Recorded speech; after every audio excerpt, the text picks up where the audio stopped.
Comment ça va aujourd'hui? Moi ça va super bien, je suis surexcitée parce qu'en fait j'ai commandé, je crois que c'est ce week-end, on était samedi, la palette, la nouvelle palette de chez Urban Decay, la chérie, et je l'ai reçue hier, mardi, et je vous attendais pour l'ouvrir, donc du coup je suis vraiment excitée, je suis trop contente. Et alors le petit truc rigolo, c'est que l'année dernière, il y a tout juste un an, mais vraiment tout pile, je vous ai fait la même vidéo mais avec la Naked Heat. Donc voilà, et je me rappelle que j'étais à peu près dans le même état d'excitation. Il faut savoir que moi, niveau yeux, c'est surtout les Urban Decay que j'utilise. J'ai quasiment que celle-ci. J'ai un petit peu de Too Faced, mais je les utilise très peu parce que ce sont vraiment les seuls fards à paupières qui me conviennent et qui ne me donnent pas de maux de tête. Ça, je vous en parle souvent. Voilà, il y a des marques qui me donnent des maux de tête telles que Kiko, je mets Maybelline, Sephora, tout ça c'est la catastrophe. Clarins aussi. Et donc elle est là, oh, elle est belle. Mais en plus je suis folle amoureuse des packaging à chaque fois de chez Urban Decay. C'est tellement beau là ce côté doré. Vous savez que j'ai gardé absolument toutes les boîtes des Naked. Ça craint. Ça c'est vraiment les trucs inutiles. Mais bon, je les trouve tellement beaux que voilà, je peux pas m'en empêcher. Ce moment gênant où je n'arrive pas à ouvrir la boîte, ça m'arrive tout le temps.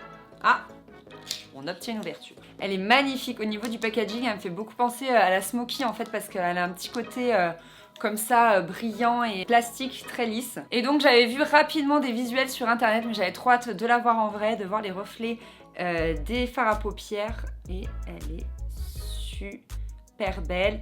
Alors c'est vrai qu'on dit souvent que c'est un mix entre la Naked 3 et la Naked Heat, donc ce que je vous propose c'est qu'on les compare. Donc voici déjà ce qu'elle donne. Donc on a le Hotspot qui est donc le fard le plus clair, et le Privacy qui est le plus foncé, qui est très prune. On a quelques métallisés, on en a 1, 2, 3, 4, 5 métallisés, et ensuite on a quelques mats qui sont très jolis.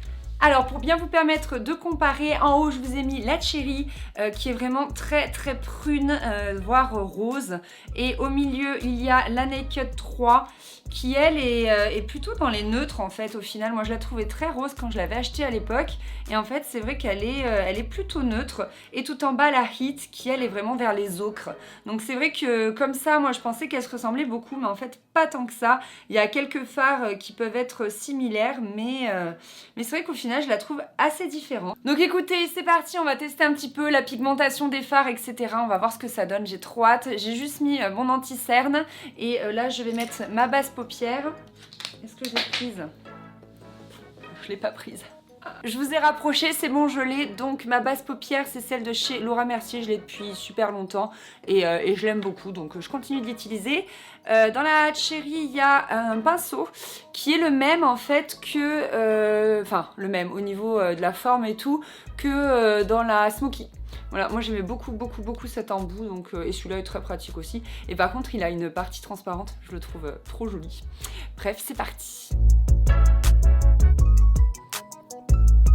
Bon écoutez, j'ai envie de partir tout de suite sur un fard assez foncé, c'est le Young Love, donc on va voir ce que ça donne. Je vais le prendre avec cet embout là du pinceau, et c'est parti.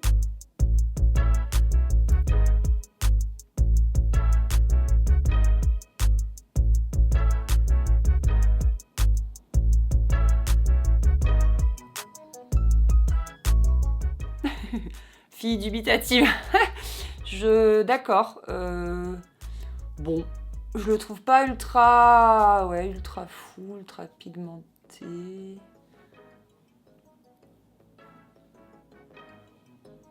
Ouais, je m'attendais à ce qu'il soit plus punchy en fait, à vrai dire, mais bon, la couleur est jolie, mais je le trouve pas assez pigmenté quoi, voilà. Donc écoutez, je vais quand même terminer. Je vais l'intensifier au niveau du creux de l'œil ici avec le Drunk Dial. On va voir s'il est plus pigmenté et s'il peut donner un petit peu de punch à tout ça.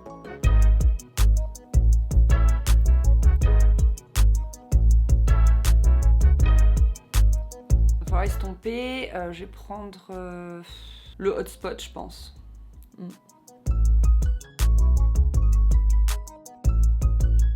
Alors j'ai un tout petit peu de dépôt là, ici. J'ai l'impression qu'ils n'ont pas vraiment changé la formule de leur fard. Je trouve qu'à ce niveau-là, voilà, c'est toujours à peu près les mêmes. Donc on a des belles couleurs, parfois pas assez pigmentées et on a toujours un petit peu de dépôt. Ça c'est vrai que les Urban Decay, ils ont toujours cette réputation d'être assez volatiles finalement. Mais je trouve qu'ils s'estompent plutôt bien. Ça j'en suis assez contente. Donc ensuite j'avais envie de me faire un ras de cils un petit peu foncé. Donc j'ai pris un pinceau biseauté. Moi mes pinceaux sont des Zoeva. Donc là c'est le 322 Brow Line. Donc normalement c'est pour se faire les sourcils, mais moi je trouve qu'il est top. Pour faire les ras de cils, donc hop, je vais prendre le Privacy. Moi me maquiller à une main, je suis pas trop capable. Je viens de faire n'importe quoi. Voilà pour mon ras de cils supérieur. Alors je trouve que ça a pas assez de punch en fait. Les couleurs comme ça sur la palette elles sont magnifiques, mais sur les yeux je m'attendais à un truc plus waouh. Donc je vais prendre le Bang Bang et je vais l'appliquer ici là au coin interne et je vais bien déborder pour vraiment apporter de la lumière. Ah, celui-là il est très joli. Ah, je le trouve magnifique. Tellement beau. Et ensuite sur le bombé de la paupière ici, je vais mettre l'Ambitious pour voir un petit peu ce que ça peut apporter comme côté un peu punch comme je vous disais. On le voit, vous voyez que ça a rajouté quelque chose je trouve. Je trouve que ça se voit bien. Ouais, cette couleur elle est vraiment très très belle. Je sais pas si vous voyez bien la caméra mais je trouve ça super beau. Ah, elle est trop belle cette couleur. J'aurais dû l'appliquer celle-ci en premier. Quoique comme ça au moins on la voit bien. Ouais, je trouve ça magnifique. Qu'est-ce que vous en pensez? Avec mon pinceau biseauté, j'ai envie de prendre la Devilish et de l'appliquer en ras de cils inférieur pour voir un petit peu ce que ça peut donner.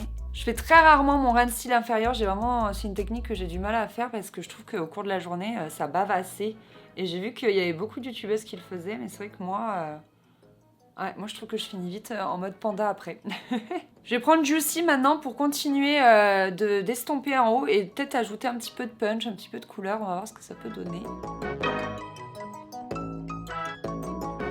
Bon, voilà ce que ça donne pour le moment. Je vais aller m'enlever ce dépôt ici et je vais aller mettre mon mascara et je reviens. Voilà ce que ça donne d'un peu plus près. Voilà, si vous aviez envie de voir les couleurs d'un peu plus près, voir ce que ça donne, les reflets, etc.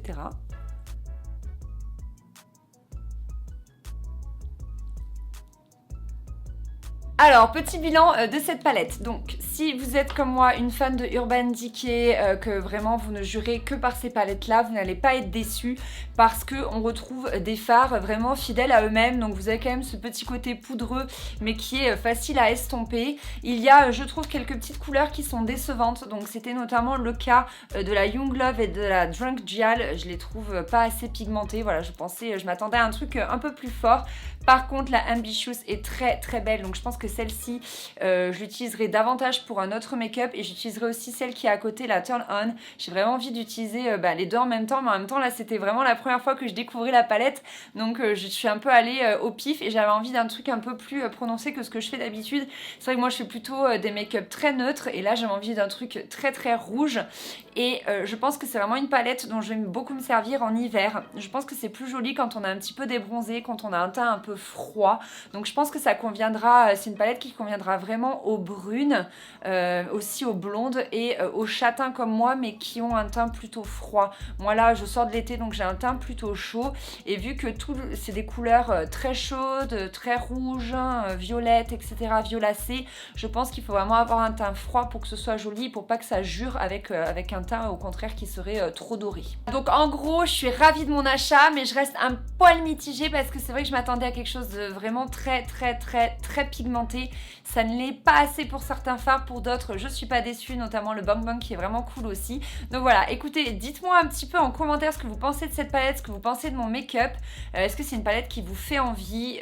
Moi j'ai hâte du coup de l'apprivoiser un peu mieux, de l'utiliser davantage pour me maquiller et pourquoi pas je vous en ferai un retour par exemple dans une vidéo favori. C'est vrai que les vidéos favoris j'aime bien les utiliser pour vous faire un petit peu un suivi des produits que j'utilise et vous dire finalement après plusieurs utilisations ce que j'en pense. Voilà tout le monde, cette vidéo est terminée. Je vais ranger ma petite chérie. J'espère que ça vous a plu, j'espère que cette revue vous a plu. J'aimerais bien vous faire davantage de revues, donc n'hésitez pas à me dire si c'est un type de vidéo qui vous plairait, si vous voulez que je fasse d'autres crash tests. Voilà, dites-moi ça en commentaire.